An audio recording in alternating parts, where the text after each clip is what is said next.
it's Nicole. Welcome to my channel. Today we're going to be making a strawberry cheesecake. I have been craving strawberry and cheesecake a lot lately for some reason. And so when I was trying to decide what I wanted to make for Thanksgiving, I was just like, let me make a strawberry cheesecake. So that's what we're doing today. Have I ever made a strawberry cheesecake before? No, I have not. Have I made other kinds of cheesecake? Yes, I have. So I figured this will be a easy peasy recipe, hopefully. So yeah, if you enjoy cooking content and you want to hang out with me today in the kitchen, stay tuned in the video. So I'm going to be following a recipe from the food blogger Sugar Spun Run. I'll have their YouTube channel linked as well as their blog post if you want to try this recipe. That was my oven. I'll have all of their stuff linked in the description box in case anyone else wants to try this recipe. So for the crust, I have some graham crackers here in a bag. She calls for using 170 grams, but I've got my kitchen scale right here. Also, if you like to cook, especially baking, and you're not using a kitchen scale, you're missing out. Okay, we've got 189, 179, that's gonna be close enough. And let's get to whacking. Probably should close the bag. So I just put the bowl on the scale, tear, crush, pour into our bowl. Oh, look at that. I didn't factor in how much the bag weighs because it says we're at 165. Okay, let's crush up a couple more. Ooh, look at that. 70 on the dot. How nice is that? All right, then to this we add, I've got a little measuring thing here of 2 tablespoons of granulated sugar and then 1 tablespoon of dark brown sugar. I'm really hoping that this crust comes out okay. When I was at the grocery store, they only had the cinnamon kind of graham cracker. I toyed with the idea of using Nilla wafers because I feel like that tastes pretty good too. But I kind of have this general rule of I don't like experimenting on food that is gonna... I don't have a spatula. Let me finish the thought before I forget.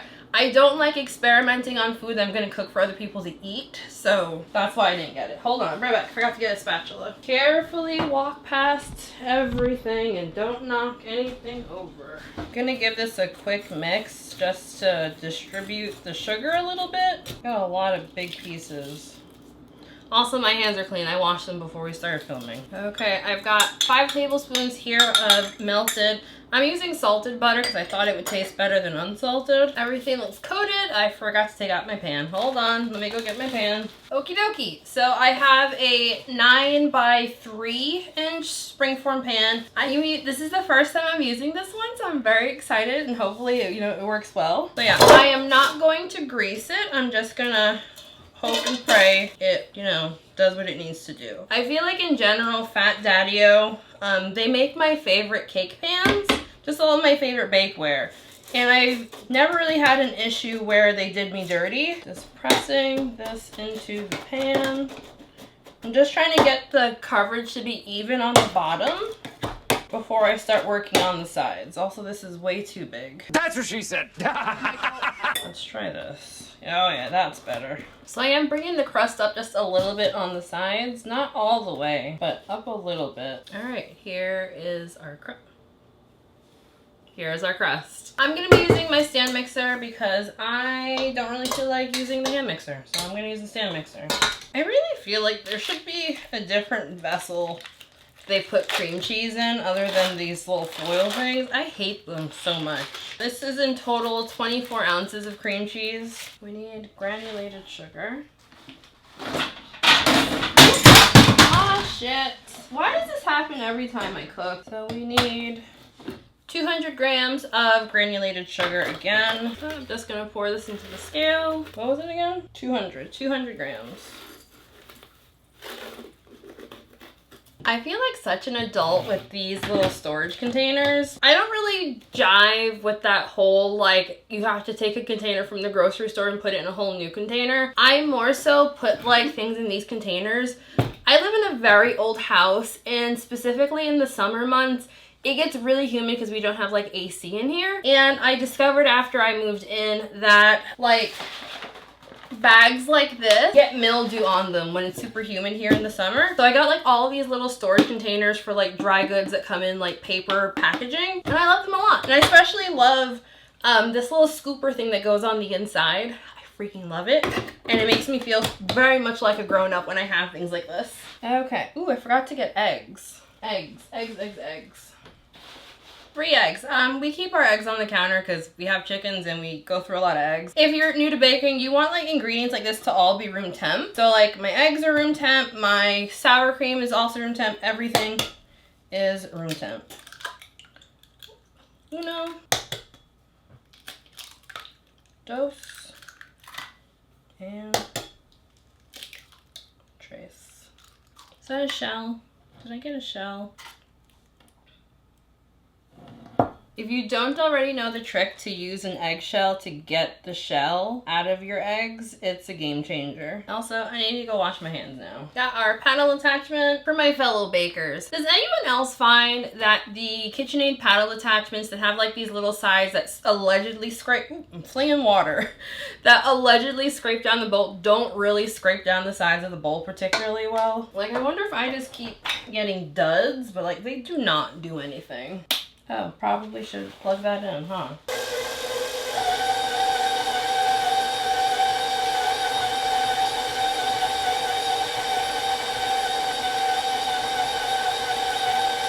Okay, my cream cheese is perfectly softened. So I'm gonna add the sugar, sour cream,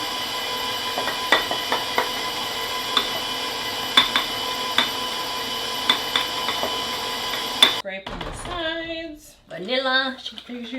How much did she say to use? A teaspoon. And then just like a little, there we go.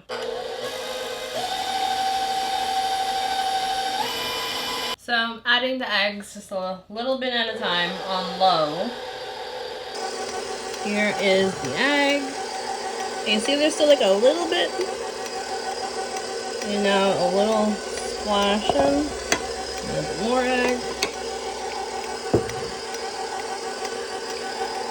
That looks disgusting. You know, I'm really scared that I'm gonna overmix it, so I actually wanna finish this by hand because I don't know why, but I feel like I'm gonna overmix it.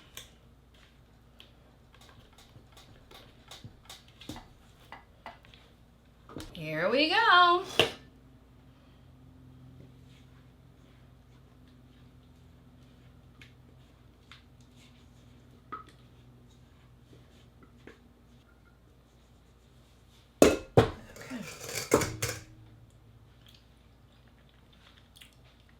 Ooh, that's good. I know someone's gonna be mad at me licking the spatula. You will look like I get no. Yeah, leave it in your comment, I don't care. So I'm gonna put that in the oven for 45 minutes. I'll be back in 45 minutes. All right, so the cheesecake is currently done. It's currently cooling on the counter. I'm gonna have to refrigerate it overnight. I will see you all tomorrow for making the strawberry sauce. If you're wondering what's going on the counter in front of me, I just decided that I wanted to have pumpkin pie, and so I pulled out some pie crust from my freezer. And I think I made this over summer, and it smells freezer burnt. So yeah, I don't know if this is even usable. And then I also found some puff pastry, also at the bottom of my freezer. And so I'm kind of thawing it out a little bit before I work with it. I just tried, I broke it. It broke already. Again, this also smells freezer burnt.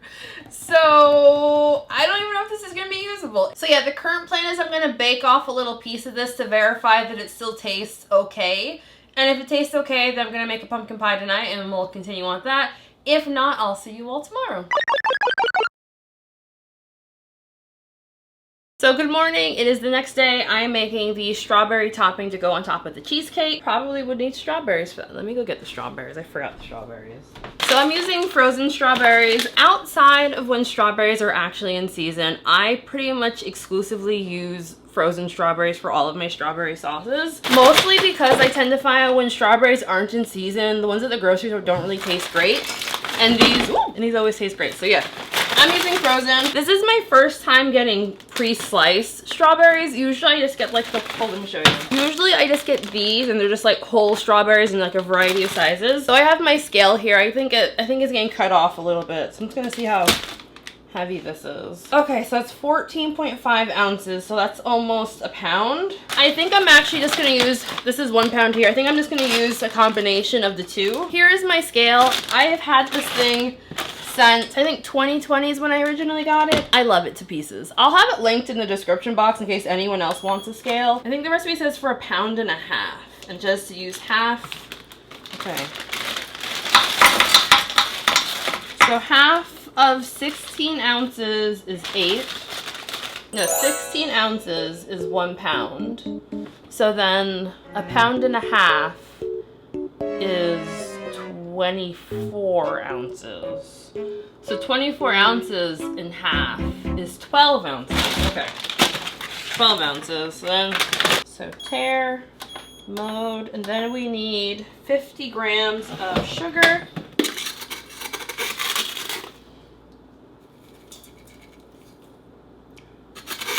$38.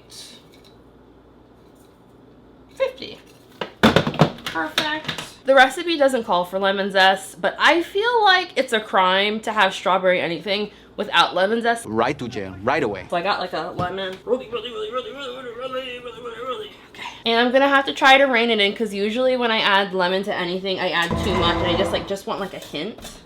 So I'm just gonna do a little bit.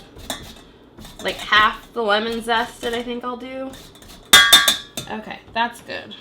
Scrape out in there. Oops, I already didn't start following the recipe right.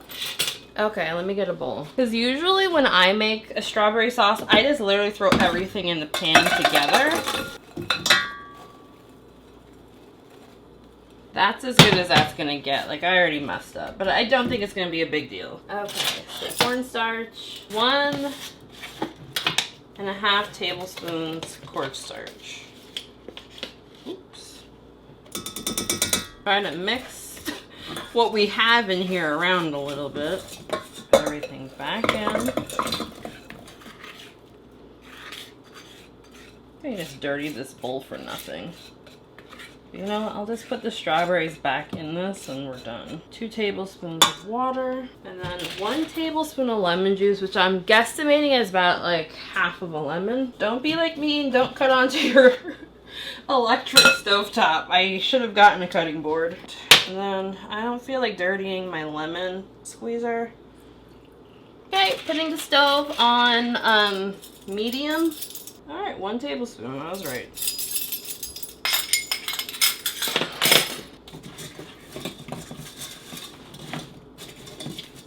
Just stir, stir, stir, stir, stir. Here's how it's looking, in case you can't tell. And now we wait.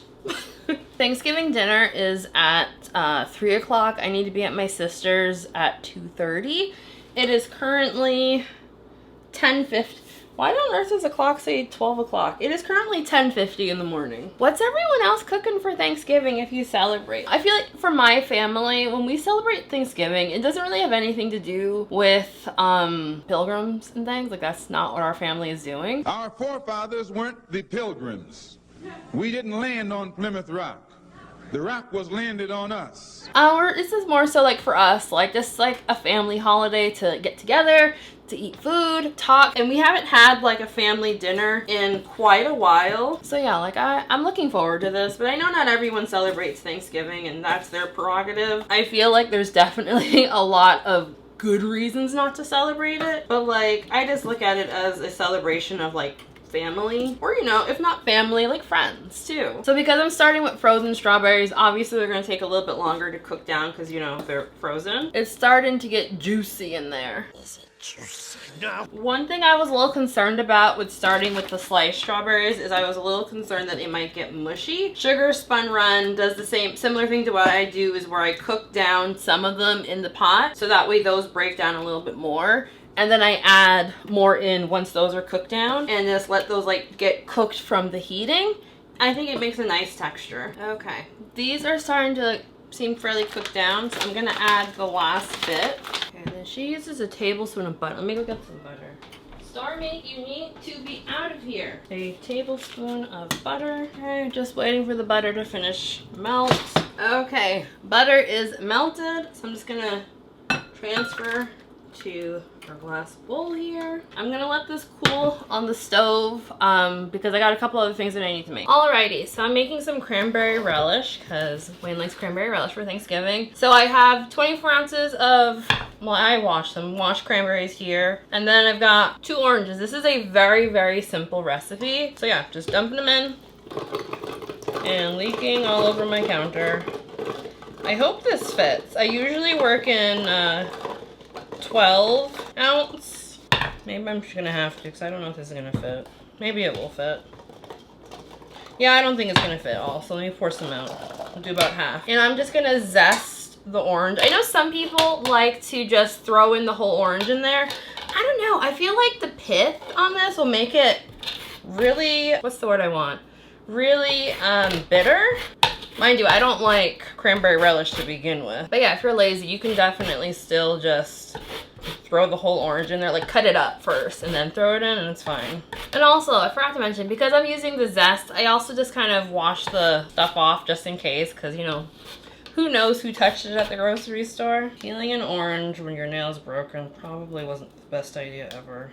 And yes, this is how someone who doesn't eat oranges struggles with opening and peeling an orange. You know what? I think this is becoming way too complicated and this doesn't, oh wait, no. I was about to just toss this whole last thing in here because there's no reason for me to be struggling this much peeling a damn orange. Why is this so difficult? Like, I have never encountered an orange that I was not able to just, you know, pull apart before. I don't know what the hell's going on.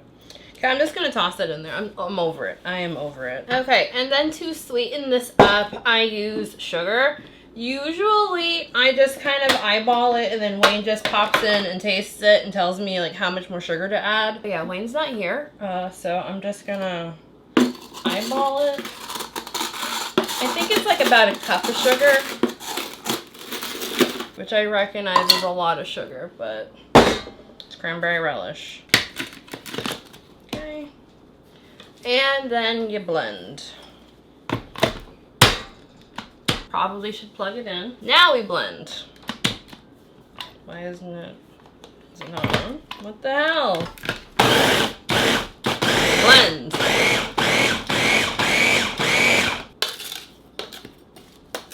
I think next I'm gonna mix it in a bowl and then put it in, because this is not mixing well.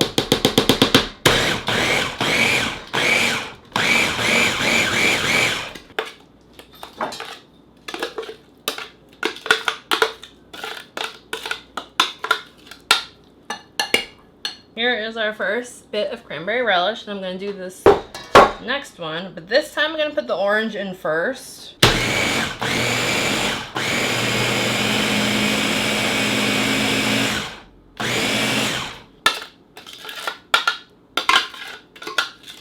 Again, I don't like, let me just taste. I don't like cranberry relish. I'll just give it a taste. It's not bad. I don't like the texture, but it's not bad. Alrighty, so that is it for me. I'll insert a clip of how the strawberry cheesecake came out looking when I get to my sister's house. I'm gonna add the strawberries like right before we serve around there so it doesn't like leak all over the place. Hi, so editing Nicole here. So what ended up happening on Thanksgiving is I had a really good time with my family and I completely forgot to get like video footage of how the cheesecake looked. Here's a picture of what's left of the cheesecake, and assuming how demolished the cheesecake got, I'm assuming that everyone really liked it. I know I sure did. The cheesecake came out delicious. It had a really nice texture, not too sweet. The strawberry sauce was definitely on the sweeter side, which generally is what strawberry sauce is. Definitely highly recommend this recipe. Sorry for that. I was just having a really good time and I completely forgot that I was supposed to be grabbing footage. So yeah. Before we end today's video, I do want to give a very special shout out to my channel members. Thank you all for being with. You guys are truly the best. Your names, of course, are all on the screen right now. So just thank you again, everyone, for watching today's video. I hope everyone has a nice weekend. Happy Thanksgiving if you celebrate. If not, you know, that's fine too. So have a good one. Bye!